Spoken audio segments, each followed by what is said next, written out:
You hand over a credit card, tap your phone, and watch a number change on a screen. Somewhere else in the world, centuries ago, people did the same, but their transactions involved stones taller than men and heavier than cars. Far out in the western Pacific, there is a small island called Yap. From above, it looks like a green leaf floating on a blue sea. The air is warm and still.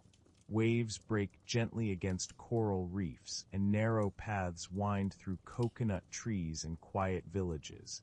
Life moves slowly here. People greet each other softly. The island feels peaceful, almost timeless. Yet beneath that calm lies one of the strangest and most revealing stories about money ever told. For hundreds of years, the people of Yap used giant stone discs as their money. Some were the size of dinner plates. Others were taller than a person, heavier than a car. They were called rye stones, carved from limestone that didn't even exist on the island. To create them, men sailed hundreds of miles across open ocean in small wooden canoes, risking their lives to shape and carry back each piece of wealth. Some stones never returned, sinking to the ocean floor. And still, they were remembered and counted as part of someone's fortune. It sounds impossible. How could a stone no one could move still belong to someone? How could it be traded or gifted if it stayed where it was? But the people of Yap found a way. They didn't need the stone to move, only the story of who owned it. Everyone knew, everyone agreed. That shared memory was enough to give the stones power. In this story, we'll travel through time to see how belief, effort, and trust built an entire economy without banks, coins, or paper. We'll explore how these silent stones carried invisible value and what they reveal about us today. Because the stone money of Yap isn't just an ancient curiosity, it's a mirror reflecting the truth of every transaction we make, from a tap of your phone to the fortunes of nations. If you stay with this journey, you'll see how money, trust, and human imagination have always been intertwined, and why understanding this story could forever change the way you see value itself. So as we step onto the shores of Yap, the ocean quiet and the stones waiting in the sun, remember this: every currency begins not with metal or paper, but with a belief strong enough to hold it together. Chapter 1: The Island Called Yap. In the far reaches of the Pacific Ocean, almost halfway between the Philippines and Papua New Guinea, lies a small island called Yap. From above, it looks like a green leaf floating on endless blue water. Waves break gently along coral reefs that shine white in the sunlight.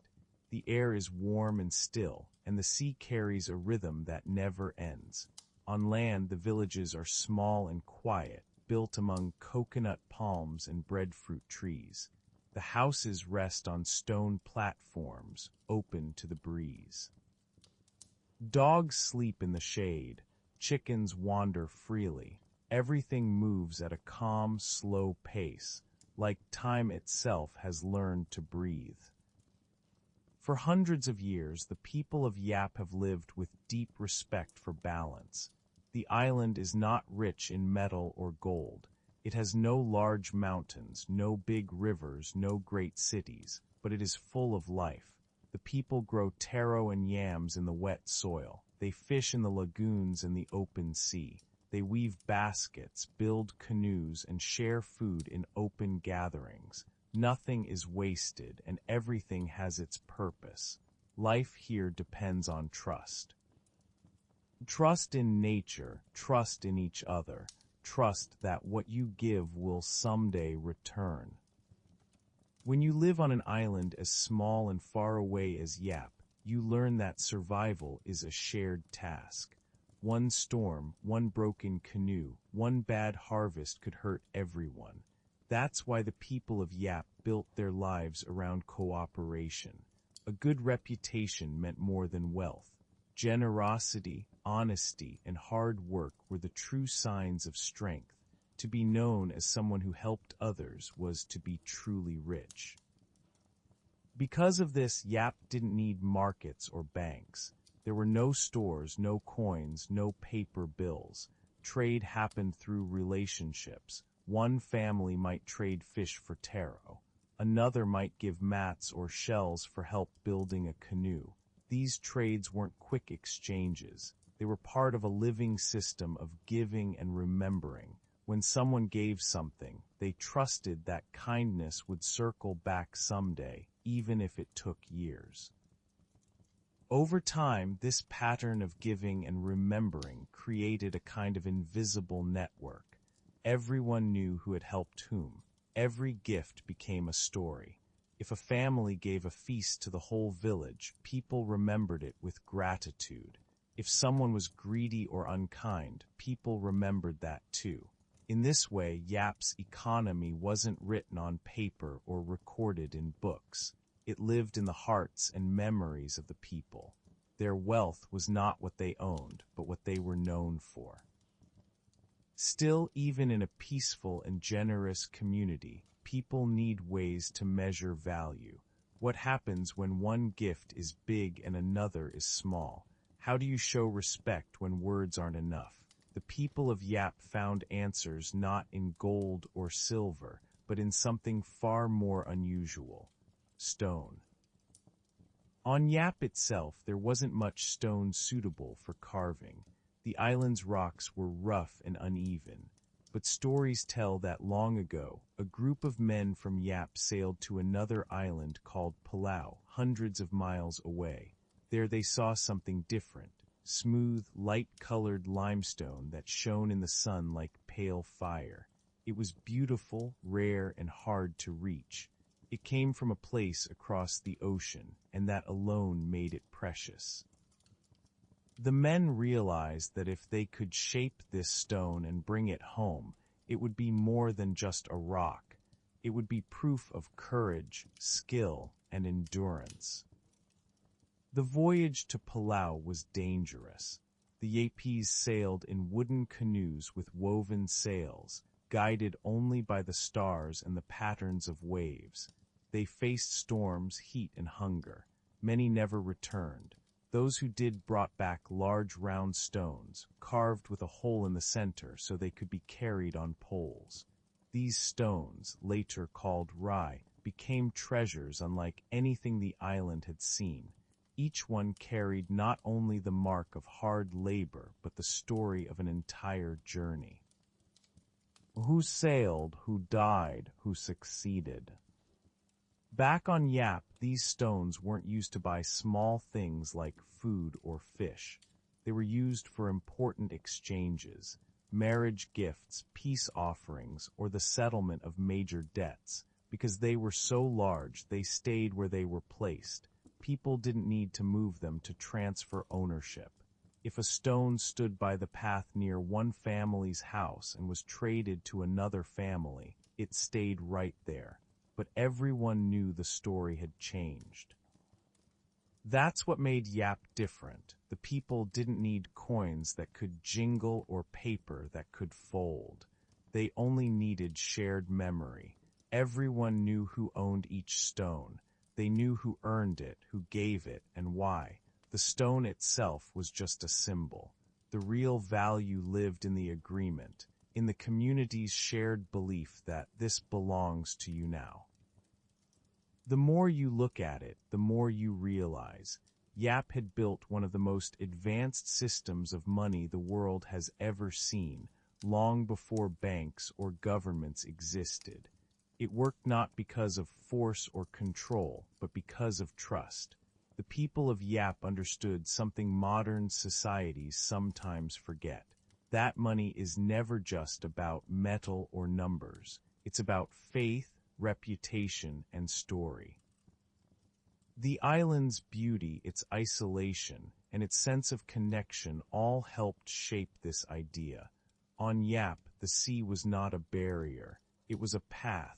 The community was not a collection of individuals. It was one living network, and value was not a number. It was a story that everyone agreed to remember. Long before the rest of the world built markets and currencies, Yap had already discovered the heart of what money truly is, a shared belief in something that cannot be touched but can be trusted. And so, on this quiet island surrounded by endless blue, the seeds of one of humanity's most extraordinary ideas began to grow. The idea that value could live not in gold or goods, but in agreement itself. Chapter 2: A World Without Coins or Banks. Before the great stone discs of Yap became symbols of wealth, the island lived in a world without coins, banks, or any written record of trade. Yet life went on smoothly. People ate well, built homes, raised families, and celebrated together. Their wealth wasn't locked away in chests or stored in accounts. It was alive, moving quietly through the hands, hearts, and memories of the people. In small villages surrounded by the sea, everyone depended on everyone else. There were fishermen who spent days on the reef, farmers who tended taro patches, weavers who made strong mats, and builders who shaped canoes from single trees. Each person had something to offer. When one needed something, they asked and another gave. There were no price tags, no bargaining tables, and no coins clinking between palms. The trade was simple, human, and built on trust. Imagine a fisherman returning home with a canoe full of fish. He brings some to his neighbor, who might have shared coconuts or firewood with him the week before. A few days later, that same neighbor might help repair his canoe. No one wrote down what was owed. It was remembered, passed between people like a quiet promise. These memories of kindness formed invisible bridges between families, connecting the island in a web of giving and gratitude. To outsiders, such a system might seem fragile. How can an economy survive without records or exact measures? But for the people of Yap, it worked beautifully. They lived in small, close-knit communities where reputation was everything. Everyone knew everyone else.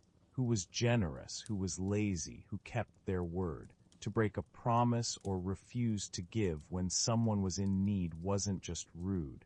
It was dangerous. It could weaken the trust that held the island together. This way of living taught the Yapese something powerful. Value lives inside relationships, not things. When someone gave you a gift, the true worth wasn't in the item itself. It was in the act, the memory, the connection. Each trade, each gesture built invisible wealth, a sense of belonging, respect, and peace. Still, even in such harmony, life wasn't simple. Some things were harder to measure than others. How do you compare a day spent building a canoe to a basket of breadfruit? How do you repay someone for saving your life during a storm? Everyday exchanges worked fine through memory and goodwill, but when the stakes grew larger, people needed a symbol that could hold deeper meaning. Something rare, lasting, and shared by all. In many other parts of the world, humans solved this by creating coins from metal or by using shells, beads, or salt as money. But Yap was far away from large continents. It had no gold, no silver, and not even good metal for tools. The people had to find their own answer. Something that could show worth without being used up. Something that could be trusted even when it wasn't touched. That answer came slowly, shaped by the island's geography and its people's imagination. The first step was already there, trust. The second was story, the shared memory of who gave and who received. The third step would come from the sea itself, from the long journeys that connected Yap to faraway islands. Travel on the ocean was dangerous but vital. The Yapese were skilled sailors who could read stars, wind, and waves. They built strong canoes and used their deep knowledge of the sea to travel long distances. Through these journeys, they traded food, shells, and crafts, and along the way, they discovered new materials, things that didn't exist on Yap but could be brought home as rare treasures. One of those treasures was limestone, found on an island called Palau, far to the southwest. Limestone was smooth, pale, and bright, unlike the dark coral rock of Yap. The first time the Yapese saw it, they knew it was special. It was difficult to reach, hard to carve, and impossible to find at home. In a world where value came from effort and story, it was perfect. When they first brought pieces of limestone back, it wasn't money yet. It was decoration, beauty, a sign of courage and skill. The people who brought it home were honored. Others began to want similar stones, not for trade, but for what they represented: bravery, connection, and achievement. Slowly, that admiration turned into something larger. The stones began to carry not just beauty, but value. Over generations, the idea grew. The people realized that these stones could hold meaning even when they didn't change hands. If a stone could remind everyone of a person's journey, it could also represent a promise. Ownership became a story told aloud. This stone was brought by my grandfather. He gave it to this family when their daughter married into ours, and everyone would know it was true. The moment a stone could change ownership through story alone, it became something new: money. This wasn't a sudden change, but a slow evolution of understanding. The people of Yap didn't invent stone money by accident. They built it out of their existing beliefs. That trust was stronger than writing. That memory was more lasting than metal. And that value comes from the story behind an object, not the object itself. In a world without coins or banks, they had created a system that captured everything money is meant to do: store value, measure worth, and move wealth, not through force or paper, but through belief. When a Yapese family gave a large gift or made peace after a dispute, a stone could mark the event. Its size showed effort. Its story showed honor. It might never move, but its meaning could travel across the island in people's minds. To live in Yap was to understand that true wealth was not in your hands, but in the respect others held for you. Coins can rust, paper can burn, but trust, when shared by an entire community, can outlast any object. As the island's life continued, the idea of these stones spread. Soon there would be journeys across open ocean, dangerous and heroic. Stones larger than people would rise from the ground, silent but filled with meaning. The island that once traded fish and coconuts by memory would soon hold the most fascinating currency the world had ever seen. The world of Yap before money was not poor. It was rich in trust, shaped by relationships stronger than any contract. And it was this quiet foundation that allowed something extraordinary to grow, a kind of wealth that could be seen, remembered, and shared, all without ever being spent. Chapter 3: The Birth of Rye Stones. Every story about Yap's stone money begins with a voyage, a journey of danger, patience, and purpose. To understand how the great stone discs called rye were born, you must first imagine what it meant to sail from Yap hundreds of miles across open ocean in a canoe made by hand. There were no engines, no maps, no compass, and no safety nets. only the stars, the wind, and courage. Long ago, Yapese sailors heard stories from travelers and fishermen about an island far to the southwest called Palau. They were told that Palau was made of white cliffs and shining stone, unlike anything found on Yap. The people of Yap, who were skilled at exploring and trading, became curious. They wanted to see this stone. Smooth, bright, and solid. Limestone did not exist on Yap, and that made it rare. To the Yapese, rarity was value. The first voyages to Palau were small, brave experiments.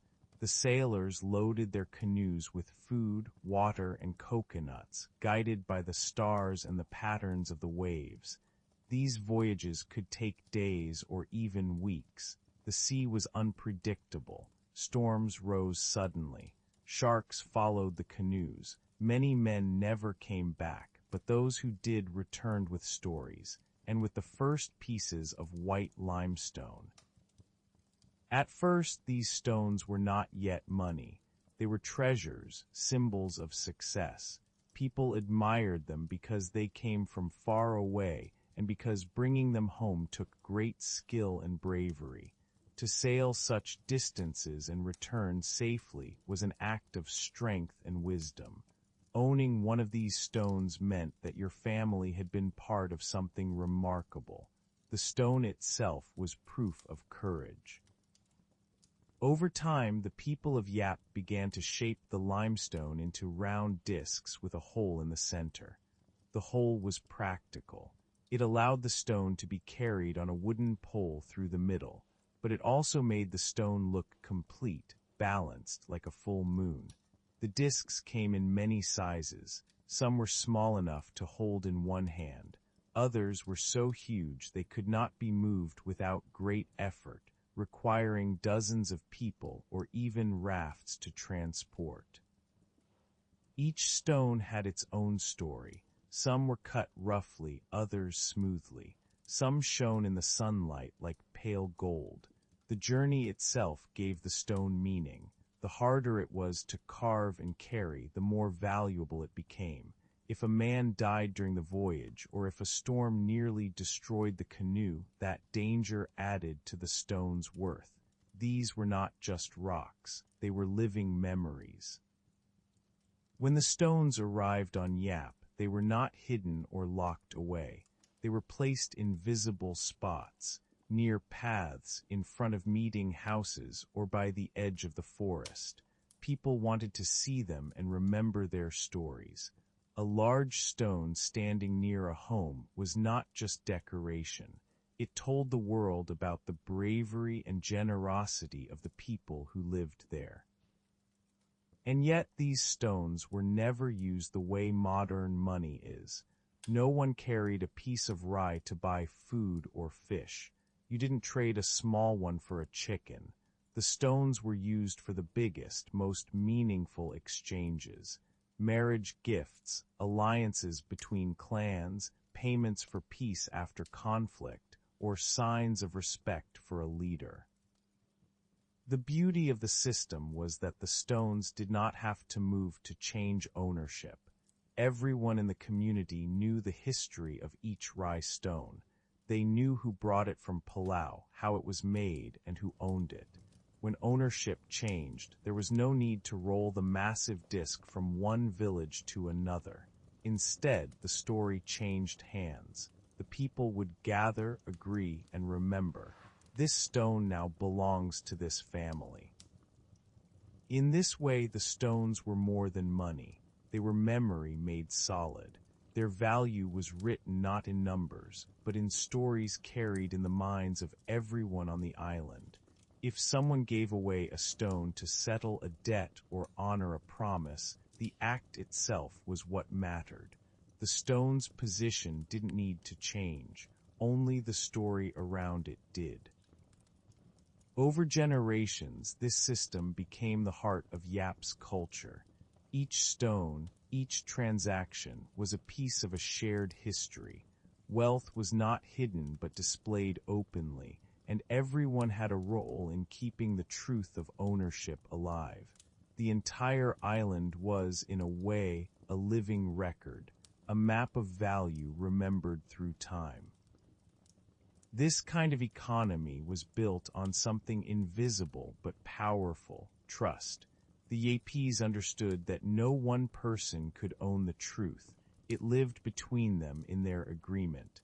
A stone was worth nothing if people forgot its story or stopped believing in it, but as long as they remembered, as long as they kept the stories alive, the stones had power. The creation of rye money was more than a clever solution to trade. It was a reflection of what the Yapese valued most: effort, courage, honesty, and connection. A stone carved by hand and carried across dangerous seas meant more than wealth. It represented community, memory, and the belief that value could live in something that could not be spent or destroyed. What's striking is how similar this is to the world today. Our money, whether it's paper, metal, or digital code, only works because we all agree it does. If that belief disappeared, so would the value. The people of Yap had already understood that truth centuries ago. They didn't need machines or markets to teach them that money is a story we tell together and believe together. From the limestone cliffs of Palau to the quiet shores of Yap, that story grew with every voyage. Each new stone carried another layer of meaning: courage, memory, connection. And as those stones stood in silence beneath the island's sun and rain, they became more than symbols of trade. They became monuments to belief itself, proof that what we value most is not the object, but the trust that gives it meaning. Chapter 4: The Great Voyages. To the people of Yap, the ocean was not a wall but a road, a living path that linked islands, families, and generations. When they looked at the horizon, they didn't see distance, they saw direction. The sea was their bridge to the world. It was the place where courage met the unknown, and from that vast, unpredictable water came their greatest treasure: the rye stones. The journey to Palau, where the limestone waited, was the heart of Yap's story. Every rye stone began not in a quarry, but in a canoe. The trip could stretch over 250 miles of open ocean, a test of endurance, knowledge, and unity. The Yapese built strong sailing canoes with long, curved outriggers to balance them on the waves. The sails were woven from pandanus leaves, and the masts carved from sturdy wood. Each part of the canoe was made by hand and blessed by the elders before the voyage began. Navigation was not done with compasses or charts. The sailors read the ocean like a map written in motion. They could sense direction by the rhythm of the waves, the angle of swells, and the flight of seabirds. They knew how the stars rose and set through the seasons, and how to find land by the color of the water or the scent of drifting leaves. Their knowledge was ancient and precise, passed down through generations by memory, not writing. The voyages were dangerous. Storms came without warning, tossing canoes like toys. Sharks followed the wakes of the boats. The sailors faced hunger, exhaustion, and the heavy silence of the open sea. But those who survived returned not only with stone. They returned with stories. The greater the risk, the greater the honor. When the canoes reached Palau, they did not conquer or steal. They traded and built relationships. The Yapese exchanged fine goods, shells, mats, tools, and crafts for permission to quarry the limestone. The Palauans showed them where to find it, teaching them how to carve it from the cliffs using stone tools and coral picks. It was hard work under fierce sun. Dust covered their skin, and every strike of the tool echoed like a heartbeat through the stone. Each stone took days, sometimes weeks, to carve. The men shaped the limestone into round discs, smoothing the surface until it shone white in the sunlight. They cut a hole in the center, large enough for a wooden pole. This hole was not only practical, it gave the stone its soul. It meant the stone could be carried by many, a reminder that wealth belonged to community effort, not one person alone. Once carved, the challenge was getting the stones home. The smaller ones could be loaded into canoes, but the larger ones, some taller than a man, were too heavy. The sailors built floating rafts and tied the stones with ropes of woven fiber. They waited for calm weather, for the right wind, and then began the long, slow voyage back to Yap. Sometimes the stones sank. Sometimes storms swept them away. Sometimes men were lost to the sea. But even when tragedy struck, the stones still held value. If the community knew who had carved the stone, who had died bringing it, and where it sank, they still counted it as real wealth. The story of effort and sacrifice mattered more than physical possession. When the voyagers finally returned home, the whole island celebrated. Families gathered by the shore. The air filled with song and drumming. The new rye stones were carried to the village with care, lifted by poles and resting on the shoulders of strong men. Everyone watched as they were placed in open spaces, along roads near meeting houses under the shade of breadfruit trees. The stones stood like monuments to human courage. Each voyage left behind more than just stones, it left stories. The elders remembered the names of every sailor, every storm, every stone. They passed those stories to their children, who learned them by heart. To know the story of a stone was to know the story of your people. As the stones grew in number, their meaning deepened. They were not only symbols of value but of connection, between Yap and Palau, between generations, between courage and memory. Each rye was a link in a long chain of trust that stretched across the sea. The people of Yap measured the worth of a stone not by size alone, but by its story. A huge stone carved easily and brought home without trouble might be less valuable than a smaller one that cost a life. The danger, effort, and history all added invisible weight. In this way, value became something emotional, not just practical. It was tied to sacrifice, honor, and remembrance. This idea, that effort and story create value, shaped how the Yapese saw everything. The more meaningful the story, the greater the worth. A stone was not just a rock, it was a story you could see. When you think about it, this belief is not so different from the way the modern world treats value. We still reward rarity, story, and effort. A painting is valuable because of who made it and what it represents, not just the paint and canvas. A brand, a building, even a digital coin gains worth because people share a story about it. The Yapese didn't need numbers or machines to understand that truth. They lived it. Each voyage to Palau was a test of what people were willing to risk for belief. And every rye stone that stood in the village was proof that humans could turn effort, danger, and memory into something as real as any coin. The great voyages of Yap were not just journeys across the ocean. They were journeys into the heart of what makes something valuable.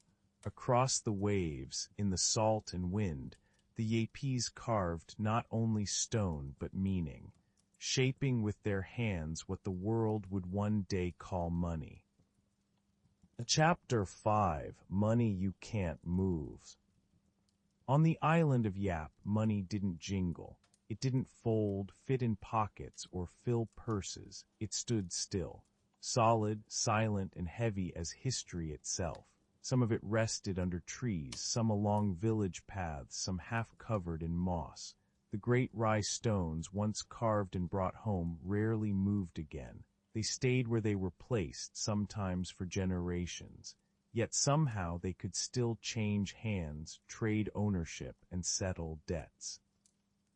This was money that could not be touched, and yet it worked perfectly.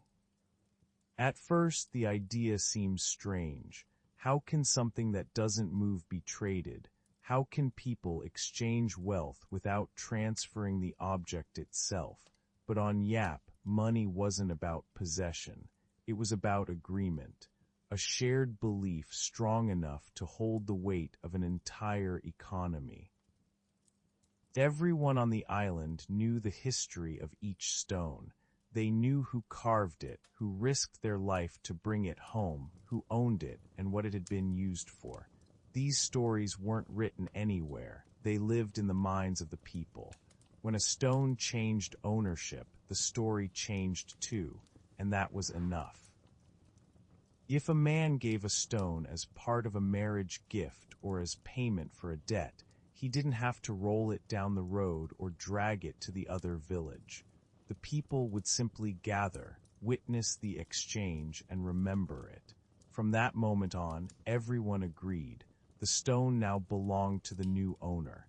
It might stay in the same place for years, but its story had moved. In a way, the Yapes had built something like an early ledger system, not on paper or in code, but in memory and community. Each person acted like a living page of a shared book. Together, they kept track of ownership. The whole island functioned like one great collective bank. And because everyone participated, there was almost no room for dishonesty. To lie about who owned a stone would be useless. Too many people knew the truth. This system worked not because of laws or force, but because of trust. The Yapes didn't separate economics from relationships. Wealth was a social fact, not a private one. When someone gave away a stone, they weren't losing power, they were gaining respect. Generosity increased honor. Greed weakened it. The system rewarded the kind of behavior that kept the island peaceful. The logic behind immovable money was simple yet profound. True value doesn't have to move to have meaning. It only needs to be remembered. The stone's physical presence was a symbol, a reminder of the trust that bound the community together. The real currency was not rock, but reputation. This way of thinking shaped everything on Yap. When disputes arose, they were often settled not through fighting, but through exchange. A family might give up a stone to make peace after an argument. A chief might gift a stone to another village to mark friendship. These exchanges didn't just move wealth, they restored balance. They kept relationships whole. Because the stones were visible to everyone, they also served as quiet reminders of fairness. A large stone near a home might show that the family had once given great service or made a noble sacrifice. A missing stone might show that they had made amends or given back. The landscape of Yap was like a living museum of moral history. Every stone a chapter of community memory. What's remarkable is how stable this system was. For centuries, it worked without coins, markets, or rulers enforcing it. People didn't need paper receipts or written contracts. Their promises were stronger than signatures because they were made in front of everyone. The stones stayed still, but the stories around them kept the economy moving. There's a kind of beauty in this stillness. In most of the world, money is meant to move, to pass quickly from hand to hand, chasing profit. But on Yap, value rested. It stood in the open, gathering moss, sunlight, and memory. Its worth didn't come from speed but from stillness. It symbolized patience, continuity, and shared belief. things that modern economies often forget. Even the idea of losing a stone didn't break the system. There's a famous story told on Yap about a giant rye that sank to the bottom of the sea during a storm. It never reached the island, but the sailors survived and told everyone what happened. They described the stone, how it was carved, where it sank, and who it belonged to. The islanders agreed that even though the stone was gone, its story remained, and so did its value. Ownership could pass again and again, even though no one could ever see the stone. That story captures the heart of Yap's wisdom. Value is not in the object itself, but in the shared faith of the people who believe in it. The same idea lies behind every currency in the world today. A dollar, a digital coin, or a credit balance has no worth on its own. Its power comes from the belief that others will accept it. Yap's stones simply made that belief visible. When you stand on the island today, you can still find the great stones lying near paths and homes. Some are worn smooth by time. Some are cracked by earthquakes. Some are so large that trees have grown around them, roots curling like arms. They sit quietly, holding the weight of centuries, reminders that the most powerful form of value is trust. In the silence of those stones, you can almost hear the echo of voices, people agreeing, remembering, believing. Money you can't move, and yet it moves everything that matters. Chapter 6: The Power of Story in Value. Every rye stone on Yap carried a story. Without that story, it was just a rock. With it, it became something alive, a piece of memory, a promise, and a proof of trust. The Yapese understood something that many modern societies have forgotten. It isn't the object that holds value, it's the story people tell about it. When a new stone arrived on the island, it wasn't simply added to a pile of wealth. It was welcomed like a guest, introduced to the community through words. Elders would tell how it was carved, who sailed to get it, and what dangers they faced. Maybe a man had lost his life during the journey, or maybe the sailors had spent days lost at sea before finding their way home. The stone carried all of that with it: sweat, risk, courage, and memory. From then on, every time the stone changed hands, the story changed too.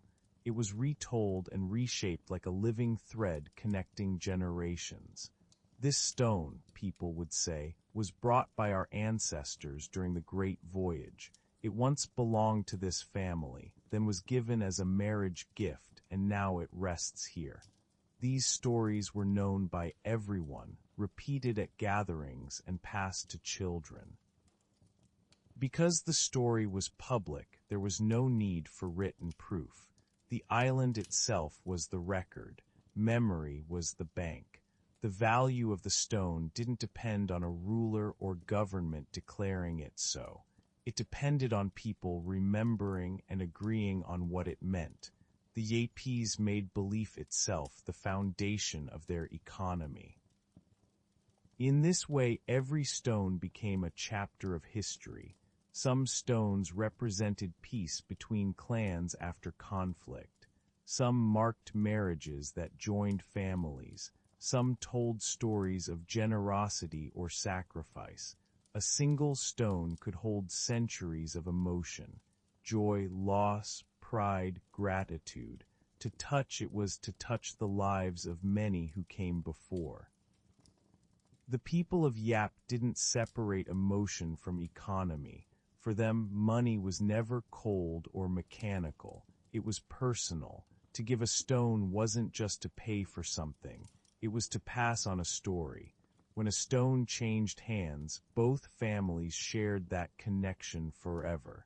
That bond could not be erased, even if the stone itself disappeared. This deep link between story and value shaped how the Yapese saw ownership. To own something didn't mean to possess it physically. It meant to carry its memory and meaning. When a family gave away a stone, they didn't lose its story.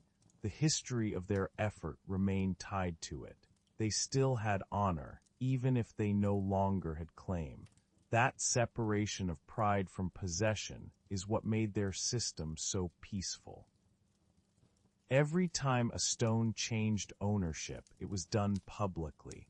The village would gather, elders would speak, witnesses would listen carefully.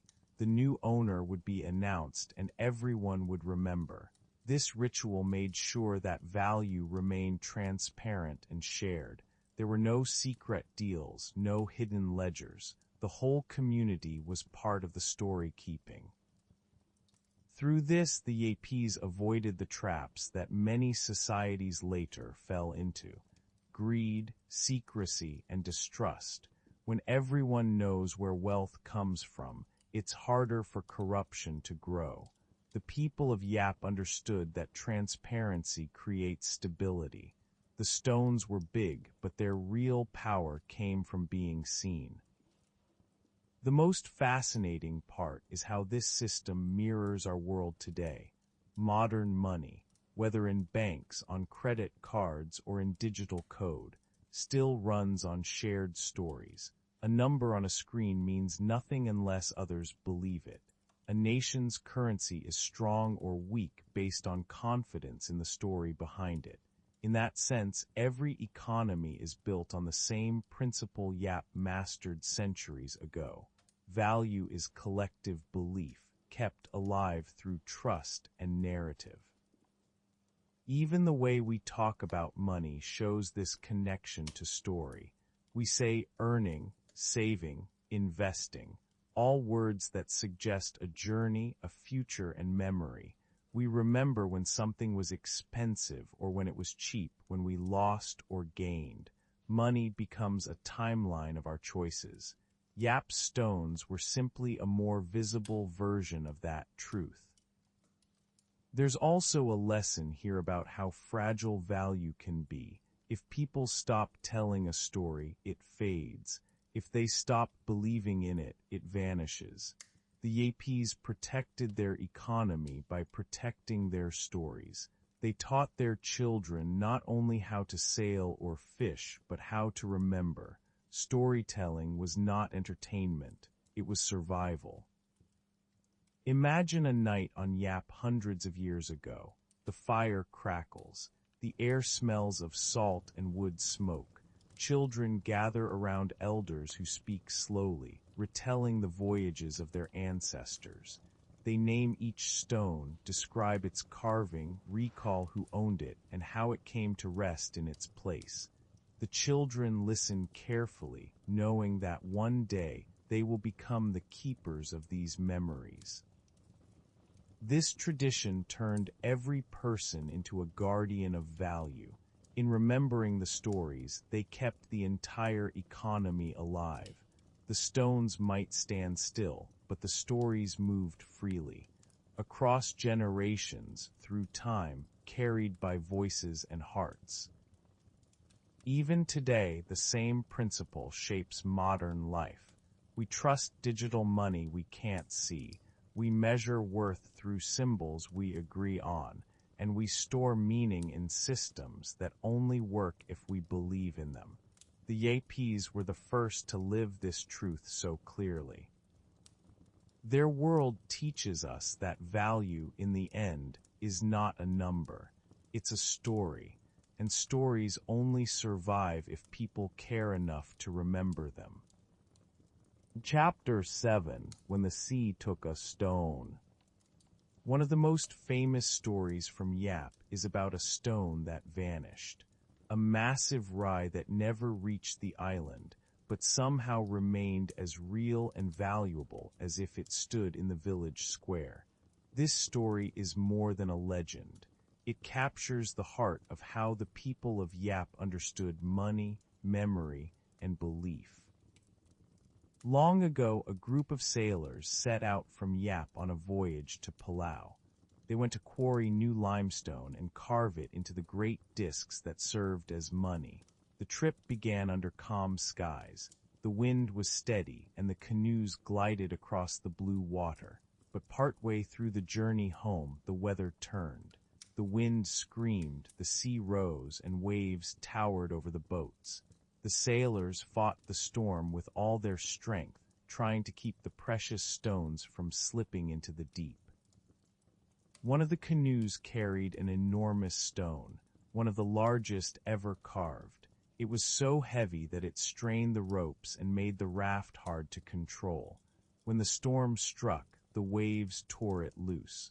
The sailors could only watch as it slid into the dark ocean and disappeared. It sank quickly, far beyond reach, into the deep water between the islands.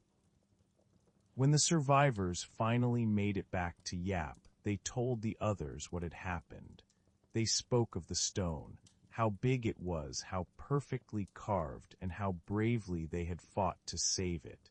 The people listened carefully. The story spread from one village to another. Everyone agreed that the men had done everything they could, and that the stone was real, even though it now lay unseen at the bottom of the sea. And then something remarkable happened. Instead of declaring the stone lost, the people decided that it still counted as part of their wealth. They all agreed that even though no one could ever touch it, the stone still existed. It still belonged to the man who had commissioned the voyage. It could still be traded, just like any other rye. That decision may sound strange to modern ears, but it made perfect sense on Yap. The stone's value had never depended on being touched or seen. Its worth came from the story, the effort, and the shared memory of its creation. The community's agreement gave it life. Their belief was stronger than distance, stronger than loss. Over time, the sunken stone even changed ownership. When debts were paid or gifts exchanged, people referred to it as if it stood right there on land.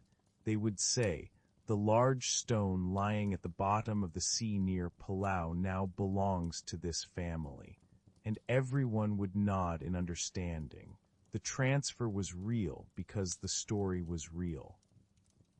This single event, a lost stone that still held value, revealed something deep about how the Yapese saw the world. To them, money was not about control over objects, but about the strength of trust. The physical stone was only a symbol. The real currency was the web of belief and memory that bound the island together. It also showed how flexible and resilient their system was. In most societies, if you lose your gold, your paper, or your digital data, your wealth vanishes. But on Yap, value could survive even if the object disappeared. As long as people remembered and agreed, the system stayed whole. The story of the sunken stone became a lesson told for generations. Parents repeated it to children not just as a tale of bravery, but as a reminder that trust holds more weight than stone. It taught that what truly matters in any exchange is honesty and shared understanding. This way of thinking also protected the island's peace. Since money couldn't be stolen or hidden, greed had little room to grow. You couldn't take someone's wealth in secret. Everyone would know whose stone it was, even if it lay miles away. Ownership lived in the community's mind, not in possession. In a quiet, powerful way, Yap had built an economy that valued truth over control. When we look at this story today, it feels almost modern, almost digital. A stone that exists but cannot be touched sounds like a piece of cryptocurrency, or a balance in a bank that exists only as numbers in a system. You can't see it or hold it, but you believe in it because everyone else does. The Yapese had discovered that idea centuries before the world learned to type it into code.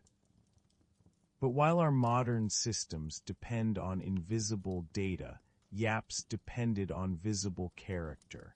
Their network of trust wasn't built on technology, it was built on people. Their honesty was their security. Their stories were their ledgers. The lost stone was safe not because it was hidden, but because no one dared to lie about it. Imagine that, an entire economy running smoothly, even when part of its wealth rests at the bottom of the sea. That kind of trust is rare. It tells us something about how deeply humans crave connection. We want to believe together. We want to agree on meaning. And once that agreement is strong enough, even the ocean can't wash it away. The lost stone of Yap still lives in the island's stories. It's invisible, untouchable, and eternal, a symbol of what money really is. Every dollar, every coin, every credit we use today is just another version of that sunken stone, floating unseen beneath the surface of human belief. Value, after all, is never in the thing itself. It's in the story we tell and the trust we share. Chapter 8: The Social Web of Ownership. In Yap, wealth was never silent. Every stone told a story, and every story was woven into the life of the community. A single rice stone might connect a dozen families, spanning generations of memory and meaning. Money was not a private matter. It lived in the open, visible, shared, and understood by all.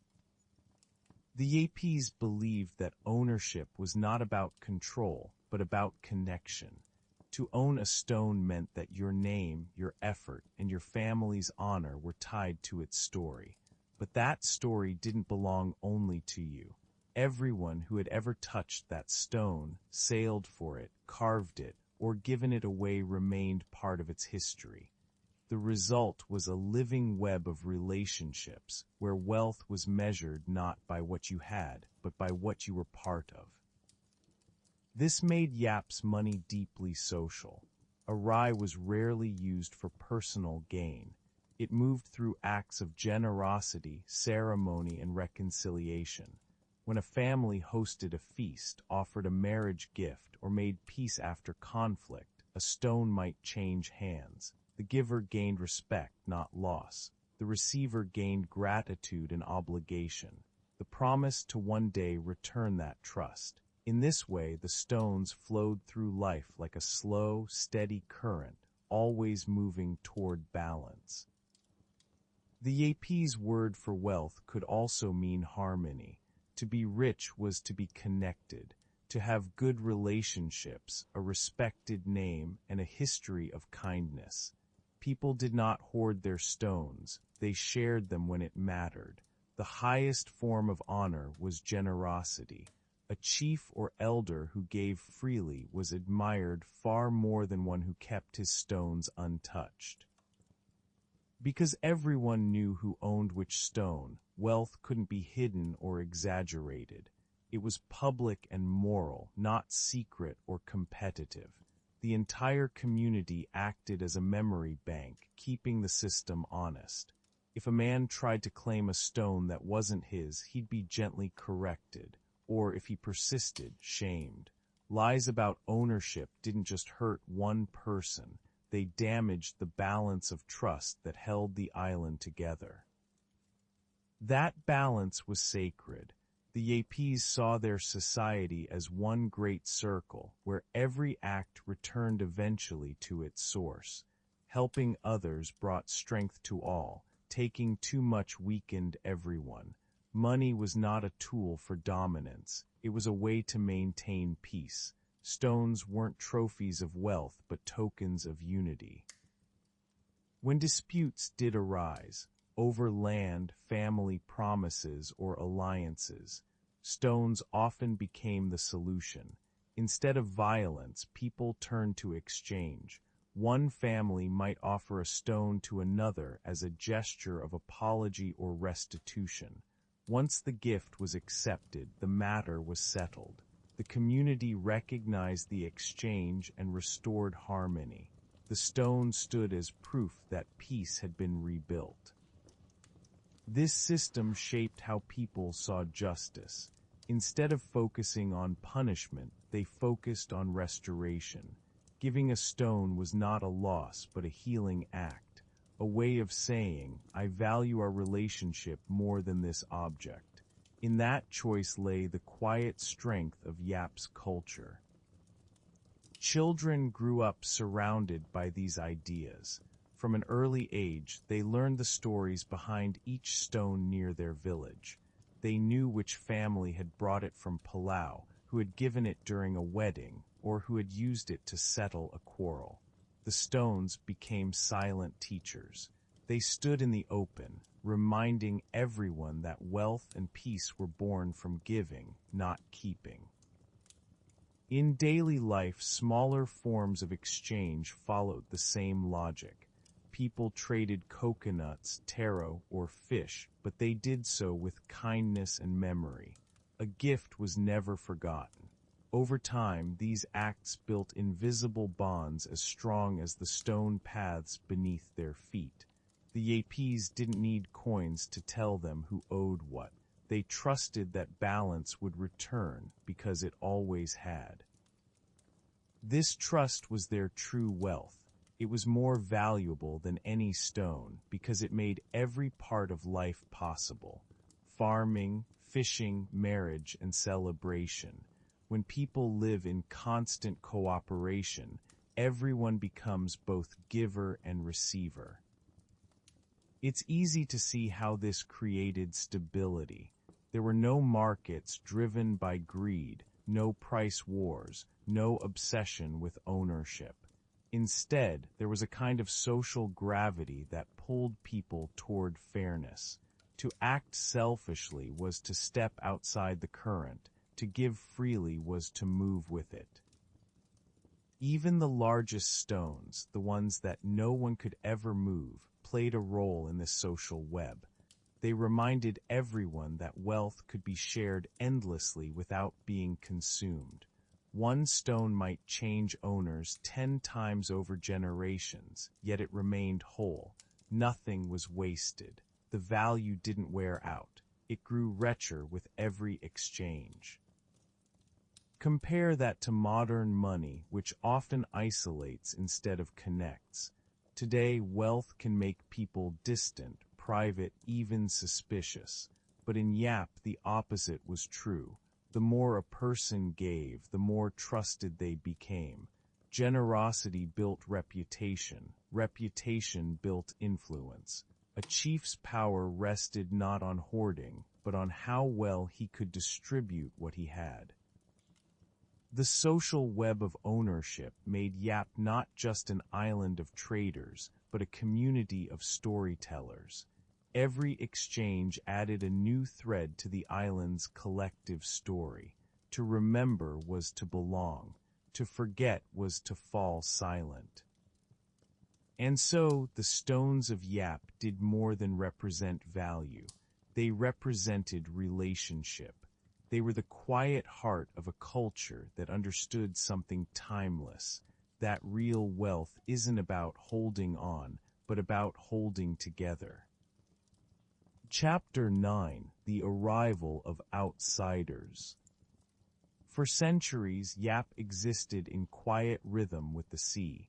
Its people sailed, traded, and remembered. The great rye stones lay still in the villages, each one carrying its own story, each one trusted and understood.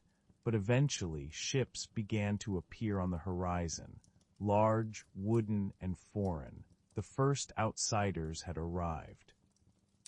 At first, the visitors came from nearby islands, then from distant nations. Explorers, traders, and missionaries. The people of Yap had long known how to deal with strangers. They had voyaged far themselves and understood the ways of exchange. But these new arrivals came from a different world, one driven by coins, prices, and trade built on written contracts rather than trust. The earliest European sailors who reached Yap were astonished by what they saw. They had traveled halfway around the world to find islands filled with gold or spices, yet here they found something more mysterious: giant stone discs that served as money. The sailors couldn't believe that such a system could actually work. To them, it seemed backward and primitive. They couldn't understand how people could trade stones that didn't move. They wrote about it in their journals, often with a mix of wonder and confusion. Some called Yap the island of stone money. Others laughed at what they thought was a strange superstition, but they were missing something deeper. They didn't realize that Yap's system, based on trust and story, was not simple at all. It was more sophisticated than their own systems built on metal and paper. As more outsiders came, so did change. Traders saw the Rye stones as curiosities, objects that might be bought or exchanged for goods. Missionaries brought their faith, teaching new beliefs and customs. Colonial officials from Germany, Japan, and later the United States each left their mark on the island in turn. Each brought their own idea of what money should be and what it should do. Some of these foreigners saw opportunity. To them, the limestone of Yap wasn't sacred, it was material. A few even tried to control or manipulate the local economy. One of the most famous stories comes from the early 1900s, when a German trader named David O'Keefe realized that the Yapese valued the Rye stones deeply but struggled to bring them from Palau. Using his ship and modern tools, he began transporting the stones himself, faster, cheaper, and in greater numbers. The Yapese accepted these new stones at first. They looked the same as the old ones, but they lacked something invisible: the struggle. They had not been carved by hand or carried by courage. They didn't have the same stories of danger and sacrifice. To outsiders, all stones were equal. To the Yapese, they were not. The new stones might have been larger or more perfect, but they were lighter in meaning. This change revealed the fragile balance between effort and value. When something becomes easier to make, it often becomes less meaningful. O'Keefe's stones showed that money's worth doesn't come only from what it is, but from what it took to create it. The Yapese understood that the story behind a stone gave it life, and without that story, it was just rock. Still, colonial powers didn't see it that way. They viewed Yap's economy as something to be modernized. They introduced metal coins and paper currency. They built systems that measured wealth in new ways, ways that didn't depend on memory or trust but on control.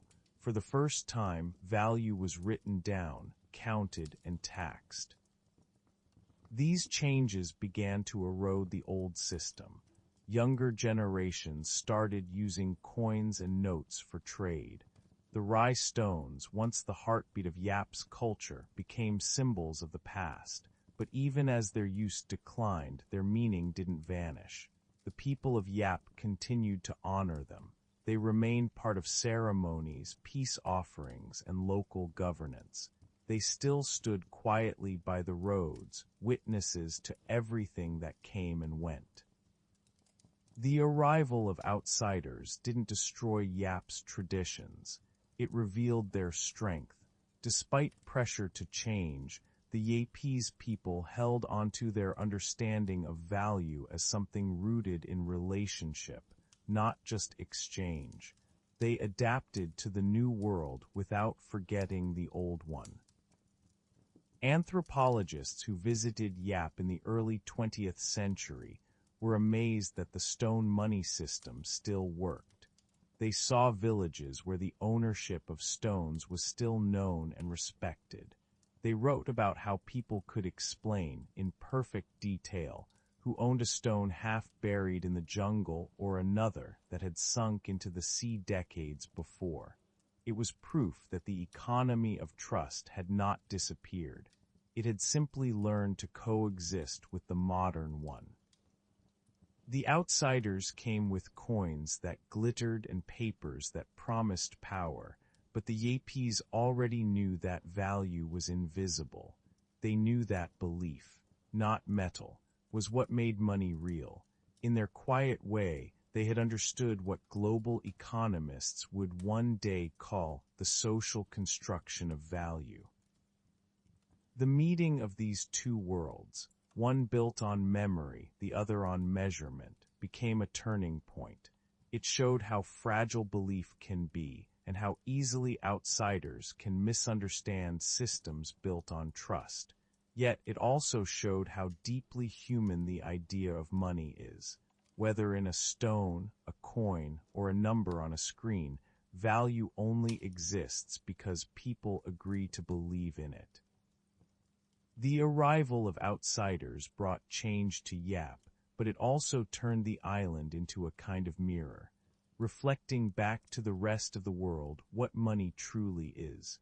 The foreigners saw stone discs, but the Yapes saw something more enduring, the power of a story everyone remembers, and the peace that comes when wealth serves connection instead of control. Chapter 10: When Value Meets Modernity. When the first coins and paper money arrived on Yap, they brought not just a new way to trade, but a new way to think.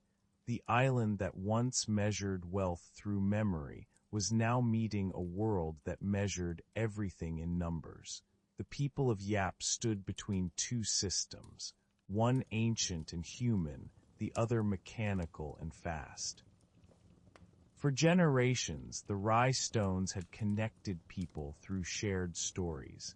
But now, merchants and colonial officers brought coins that could fit in a pocket, paper notes stamped with faces and symbols, and rules printed in languages the locals didn't speak. Money became portable, official, and impersonal. It no longer needed witnesses, stories, or the slow rhythm of community agreement. At first, the Yapes accepted these new tools as additions, not replacements. Metal money made small exchanges easier, buying imported cloth, tools, or salt, but it couldn't replace the emotional and social weight of a rye stone when it came to major matters. Marriage, land, peace, or honor. People still turned to the stones. The old and the new systems lived side by side, like two tides moving across the same shore. Still, change had begun. Modern currency made trade with foreigners faster and simpler, but it also brought inequality. In the old system, wealth was tied to generosity and reputation. You could not hoard value without losing respect. In the new system, money could be hidden, stored, and multiplied. The balance between giving and taking began to shift. Missionaries and administrators introduced new ideas about economy and progress. They built schools that taught reading, writing, and arithmetic, useful skills for navigating the modern world. But these lessons also rewired how people thought about worth. A ledger replaced memory. Ownership became a private matter. Value was now something you could count instead of something you could feel. The change happened slowly, quietly, almost invisibly. A new kind of wealth began to rise, one that didn't depend on the strength of the community, but on the accumulation of cash. For the first time, the Yapes people could measure wealth without needing others to agree.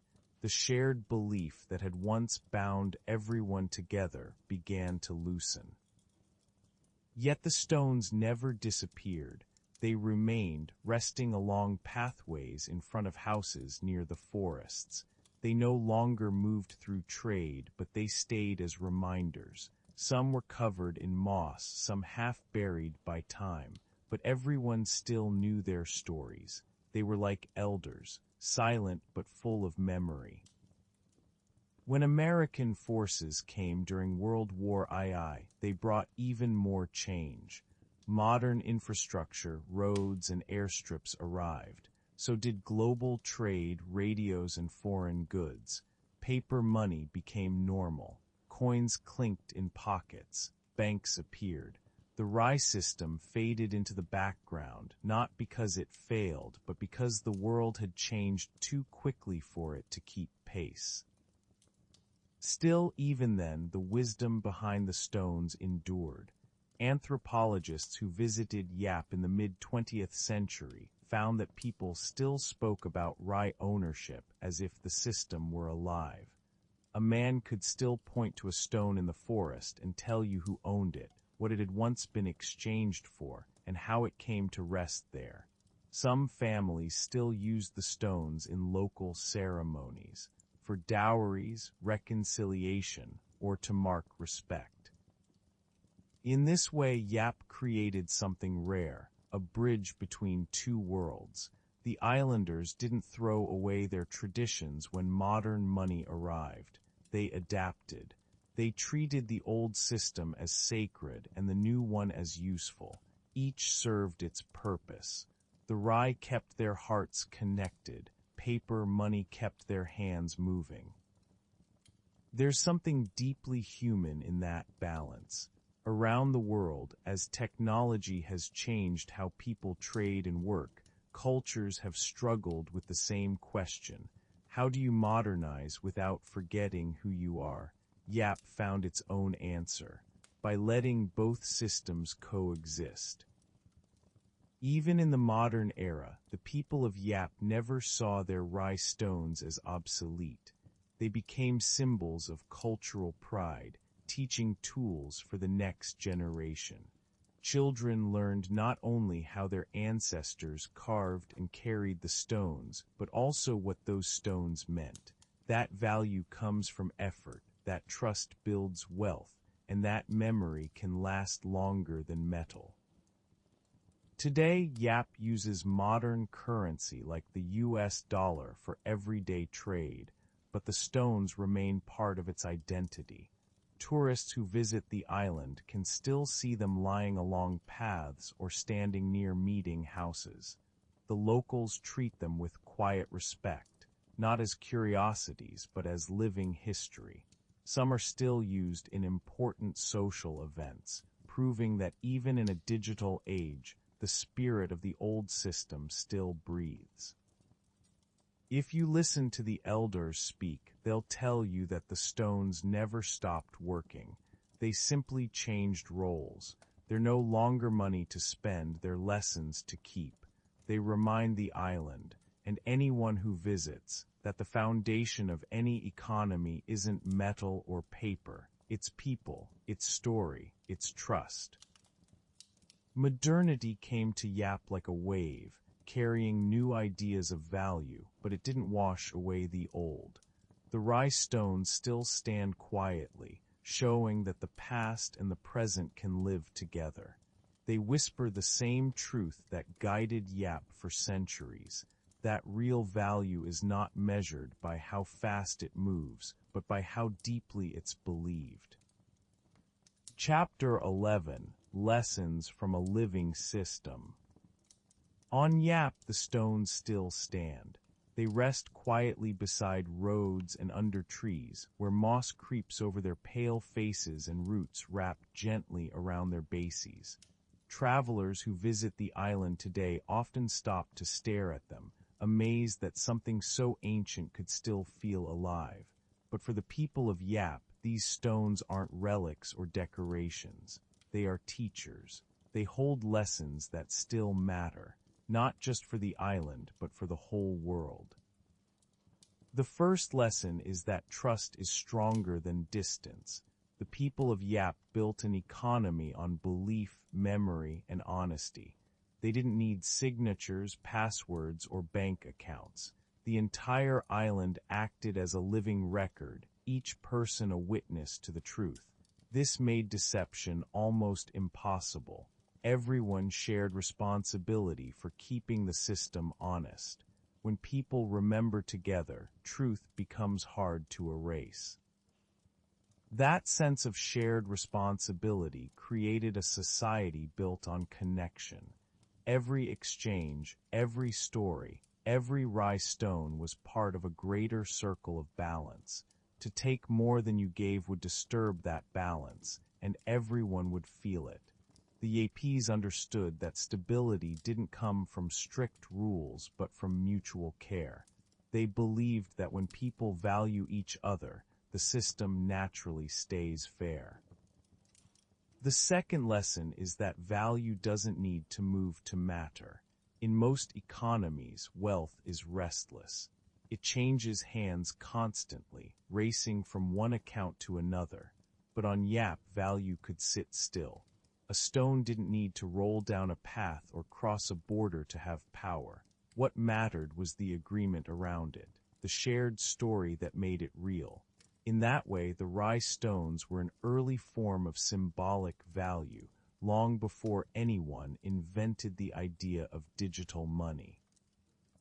This teaches something about patience.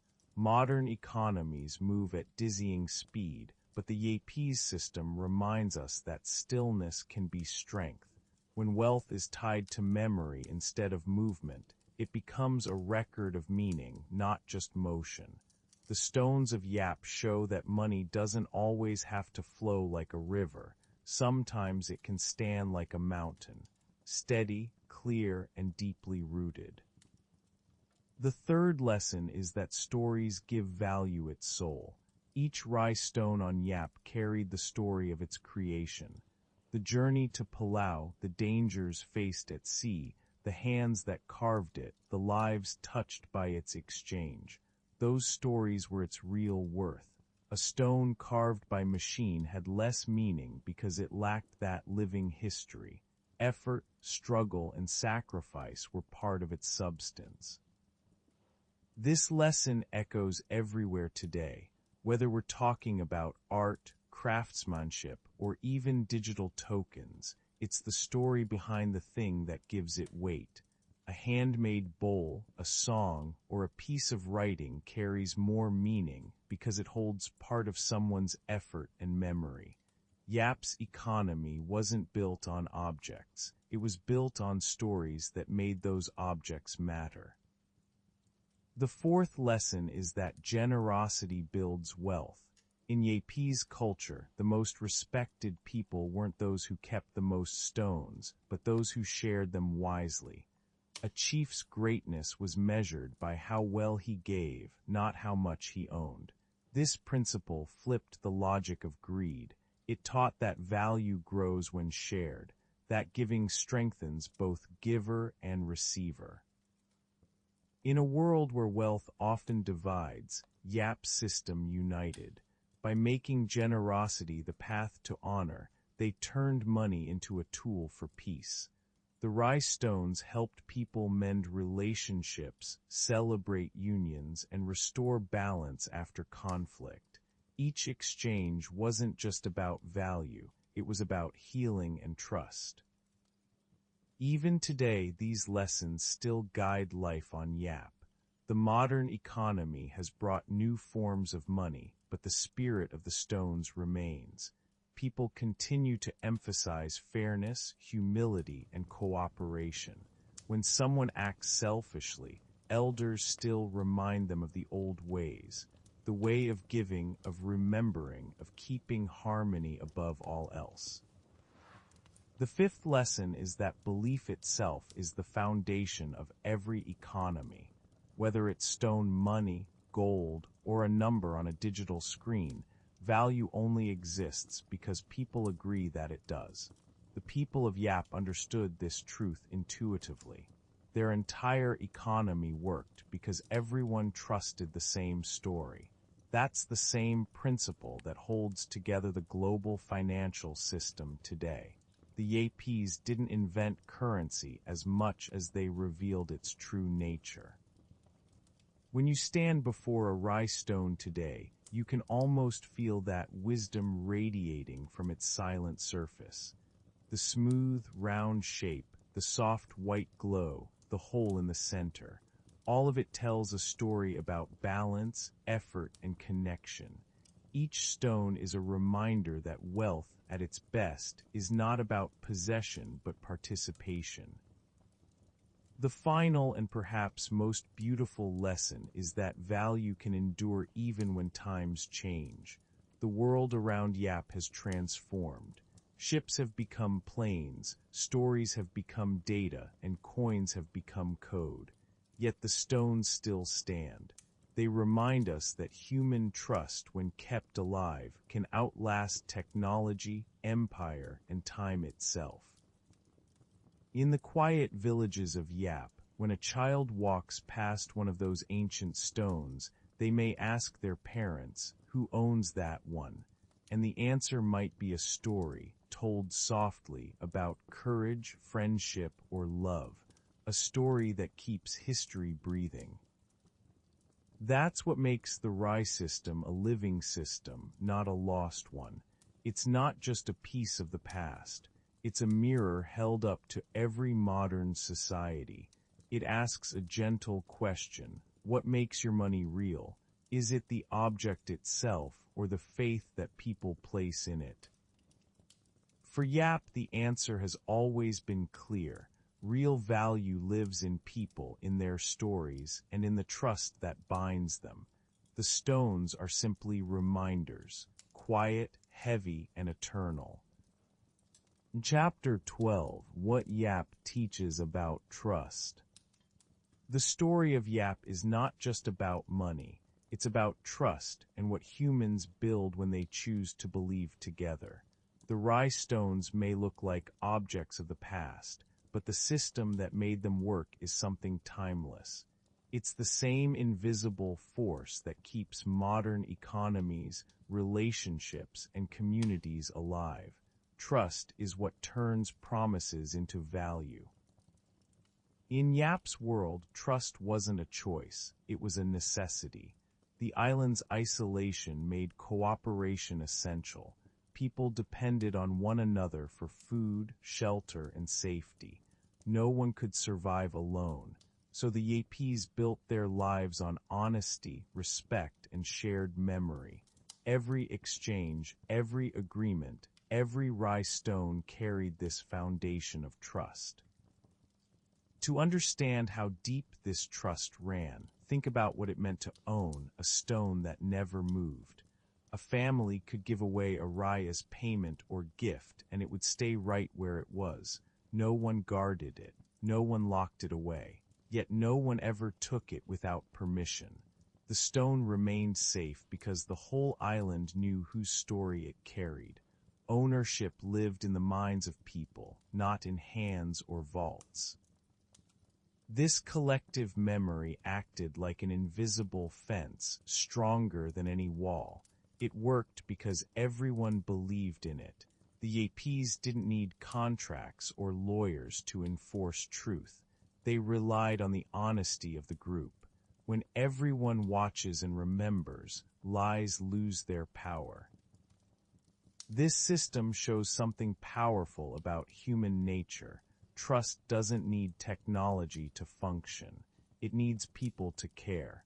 The Yapese proved that even without writing, numbers, or laws, communities can create stable and fair systems when built on shared belief. The Rye stones were just the surface.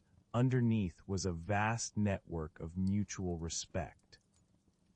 In the modern world, we often think of money as something separate from morality. We treat trust as a product, something earned by credit scores or verified through institutions. But Yap shows that trust doesn't begin with systems. Systems begin with trust. The people of Yap didn't wait for a government or bank to approve their money. Their faith in each other was the authority. There's a quiet strength in that idea. On Yap, the richest person wasn't the one with the biggest stone, but the one most trusted by others. If you broke a promise, you didn't just lose a deal. You lost your place in the community. If you kept your word, your name grew in honor. In this way, the economy wasn't just about value. It was about virtue. The lesson is as relevant now as it was centuries ago. Modern money, whether in banks, cards, or digital code, still depends entirely on trust. We trust that our salary will arrive. We trust that our bank will honor withdrawals. We trust that numbers on a screen represent something real. But that trust can be fragile when it breaks during economic crashes, inflation, or corruption. We're reminded that money itself has no meaning without faith behind it. Yap's story helps us see this truth clearly. When the community trusted the story of a rye stone, it had value. When that trust would fade, so would the stone's power. The object didn't create value, the people did. The Yapes never confused wealth with worth. They knew that real stability comes not from what you own, but from what others believe about you. Anthropologists often use Yap as an example of social currency, but that phrase doesn't capture the full depth of it. The Yapes didn't just trade goods, they traded respect. Their entire system taught moral responsibility. When you hold something valuable, you hold part of your community's trust. To misuse it is to betray that bond. There's wisdom in that for modern times. As societies grow larger and more complex, trust can feel harder to maintain.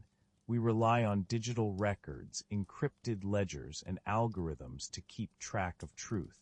Yet even those systems at their core depend on belief.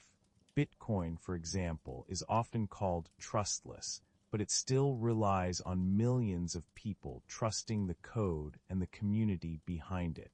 The Yapes understood this principle without needing a word for it.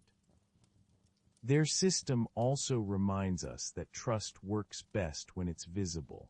The stones of Yap were placed out in the open, where everyone could see them.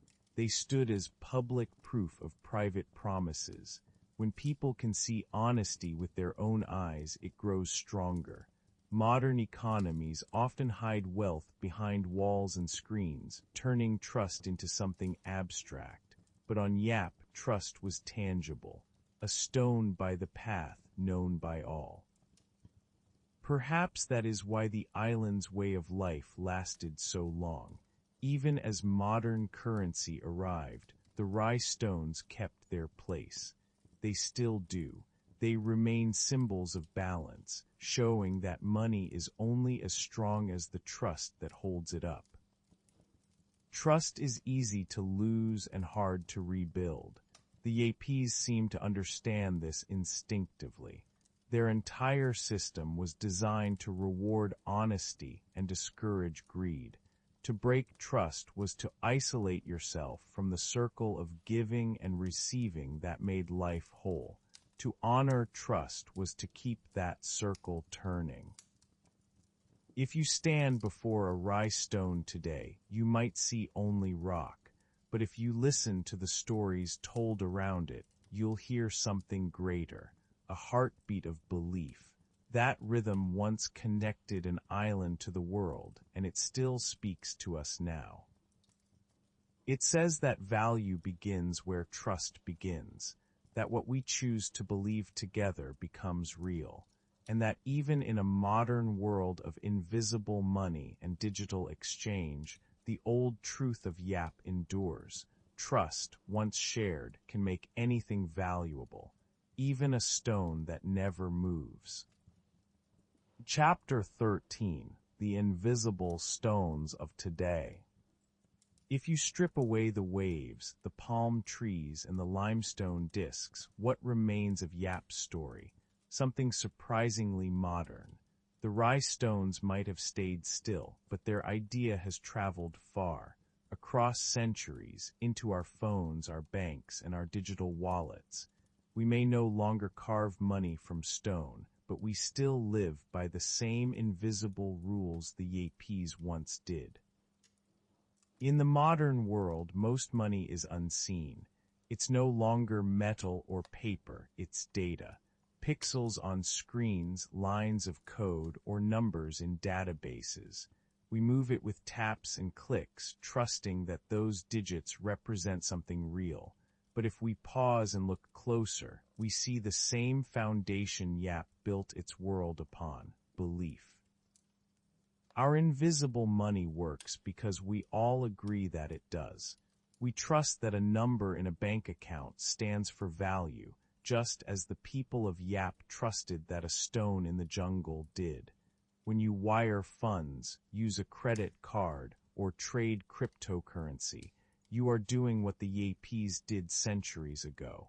You're changing ownership of something that never physically moves. The resemblance is striking. When the Yapes agreed that a stone still belonged to someone even if it sank to the bottom of the sea, they created the first example of what economists today call distributed trust. The community was the ledger, the memory, the blockchain. Everyone shared knowledge of who owned what. The same principle drives digital currencies now.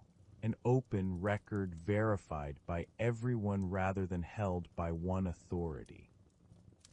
If a lost stone beneath the waves could still hold value because people agreed it did, then what's really different about a Bitcoin that exists only as encrypted code?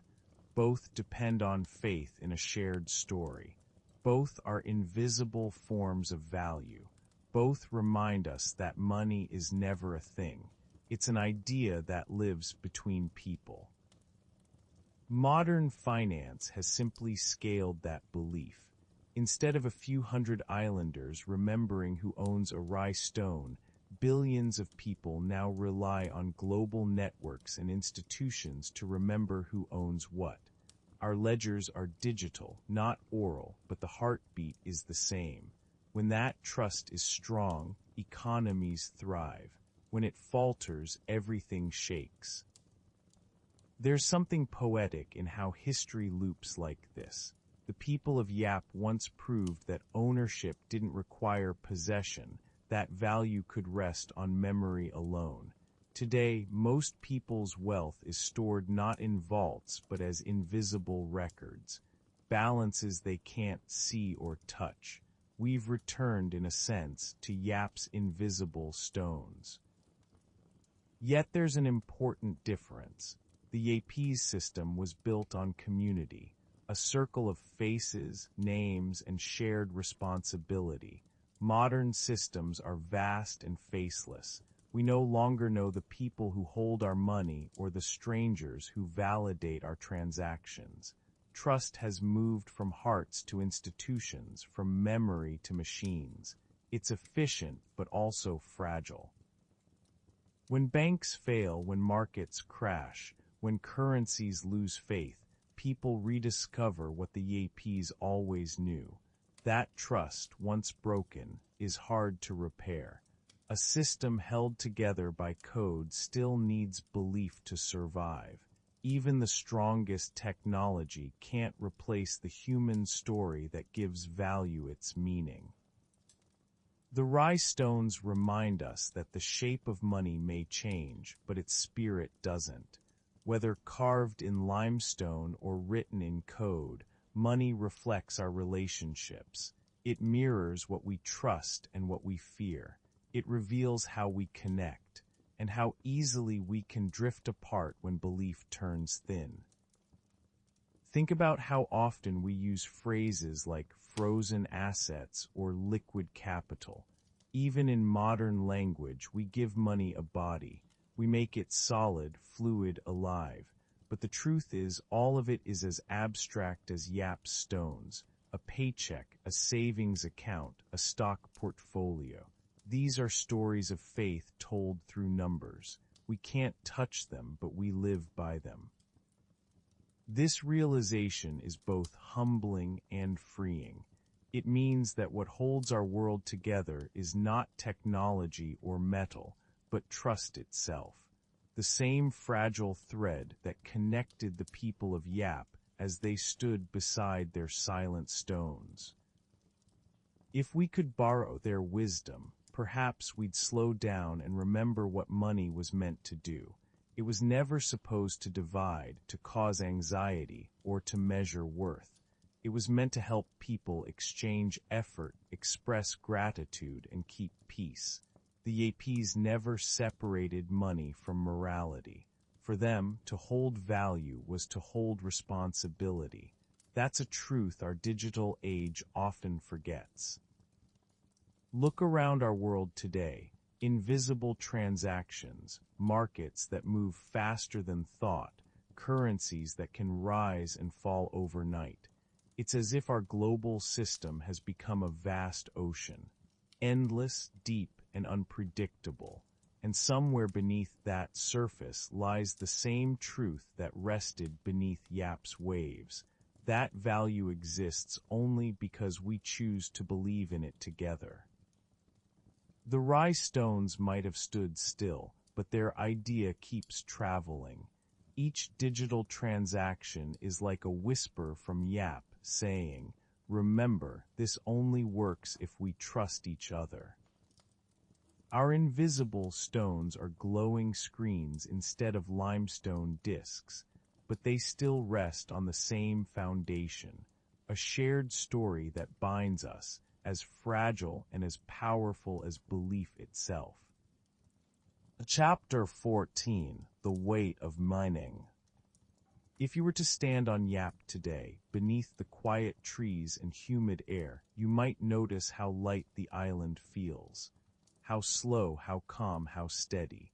But scattered along the paths are stones that seem to hold the world's weight. Not just physical weight, but something heavier, meaning. These Rye stones, pale and silent, remind us that money has always carried emotion. Behind every form of value there is a human story. Hope, fear, pride, love, or memory. To the people of Yap, wealth was never just about survival. It was about connection. Every stone was part of a story that linked families and generations. A man might point to a Rye near his house and say, "That was my grandfather's. He gave it to another family when they lost their home in a storm." That stone, sitting quietly for decades, carried the weight of generosity. Another stone might represent peace between clans, given after an old conflict. That stone carried forgiveness. This emotional depth made Yap's system unlike anything modern finance can capture. Today, money feels weightless. It travels instantly through invisible networks, detached from the faces and hands that earn it. The Rye stones, by contrast, were heavy enough to slow people down, to make each exchange a serious act. When something takes effort to move or to earn, it reminds you of its cost. That weight gives meaning. Modern money has lost much of that weight. We spend, trade, and invest with a tap or a swipe. Numbers change on screens without friction. But without effort, meaning slips away. The people of Yap didn't just build an economy. They built a reminder that every exchange should carry intention. The Rye stones were heavy in another way too. They held moral weight. To own one wasn't just a privilege, it was a responsibility. People expected generosity from those who had great stones.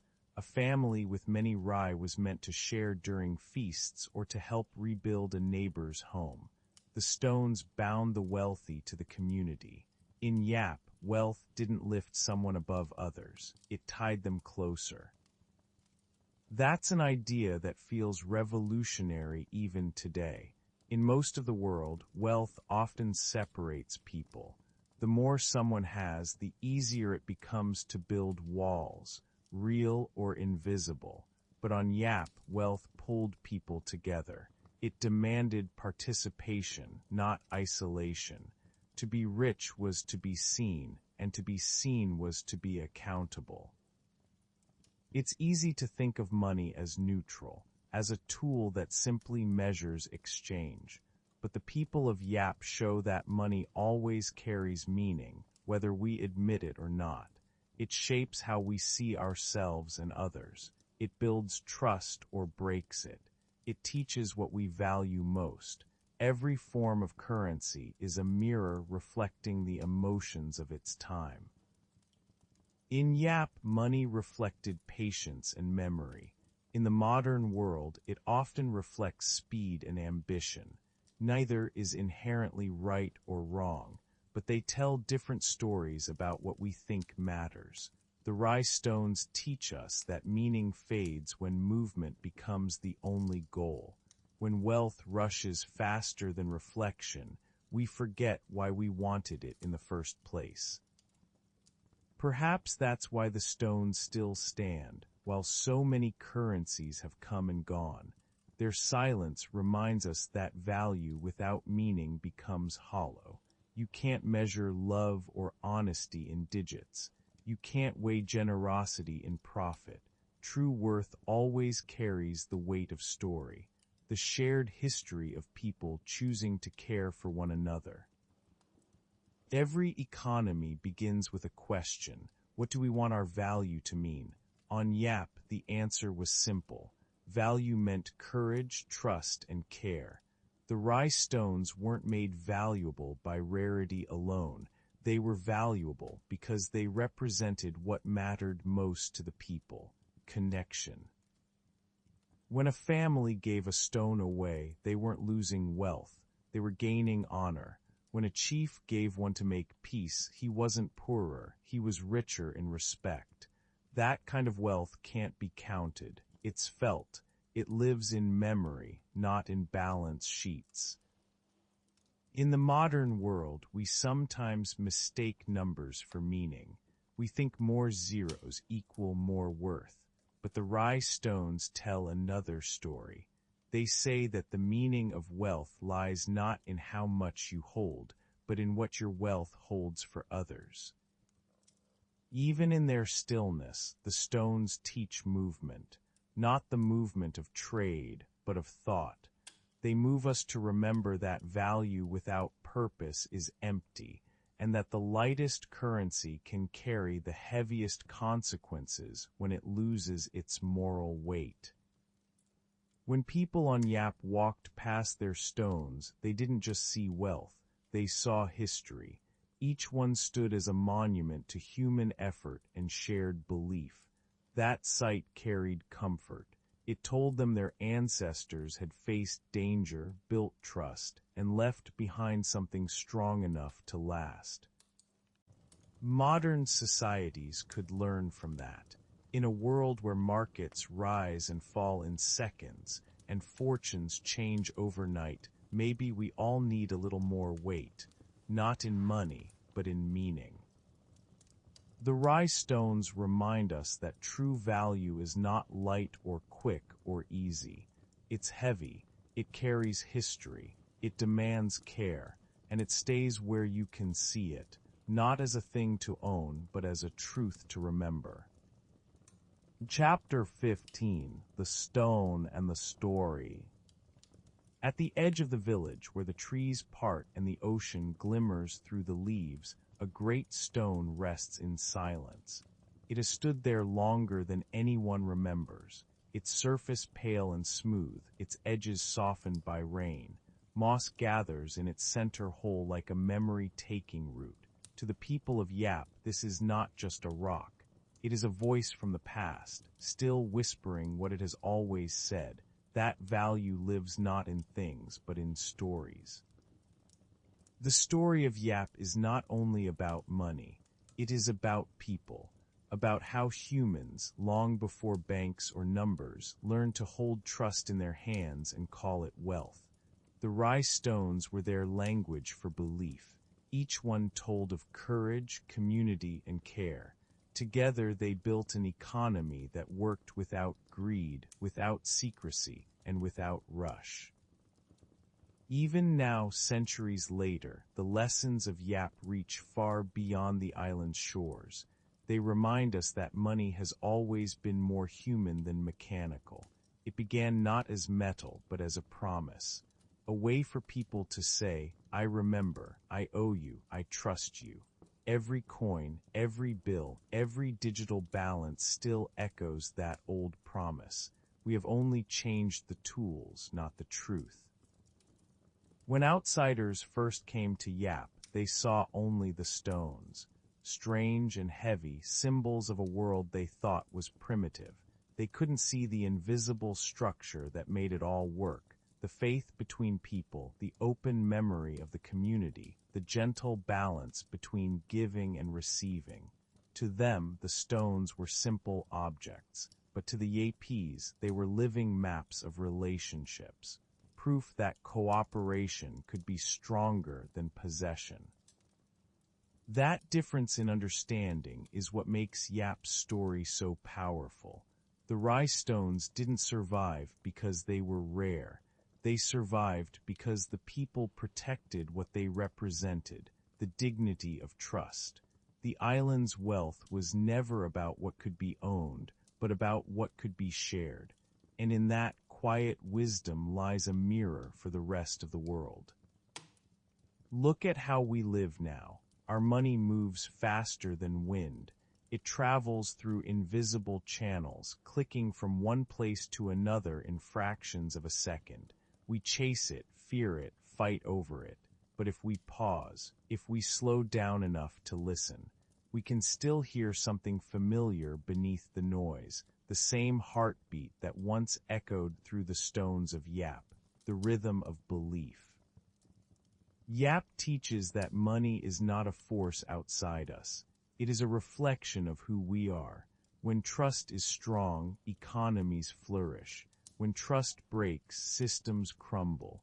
Wealth has always been a story we agree to tell together, a story about effort, fairness, and the balance between what we take and what we give back. That is why the Rye stones still matter.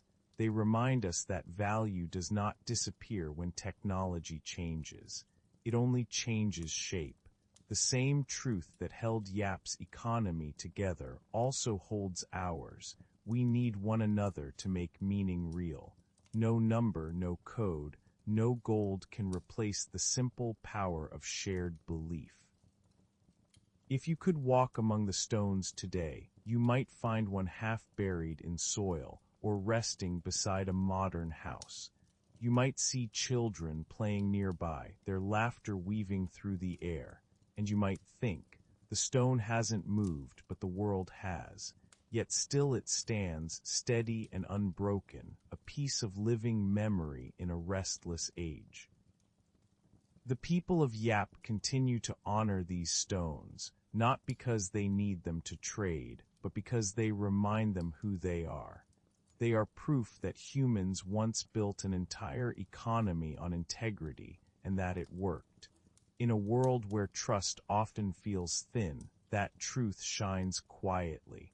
If belief was enough to make stone money real, then belief is still enough to hold us together. Every society creates its own Rye, its own version of shared value. For some, it's coins and bills. For others, it's reputation, information, or digital tokens. But whatever form it takes, the meaning remains the same. We decide what matters, and we keep it alive through trust. So perhaps the real treasure of Yap is not the stones at all. It's the reminder that the most powerful kind of wealth doesn't rest in vaults or accounts, but in the invisible space between people. In the simple act of saying, I believe this with you.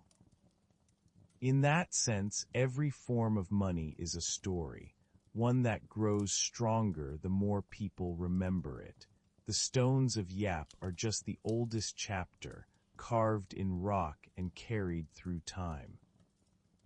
As the waves lap against the reef and the wind moves through the palms, the stones remain.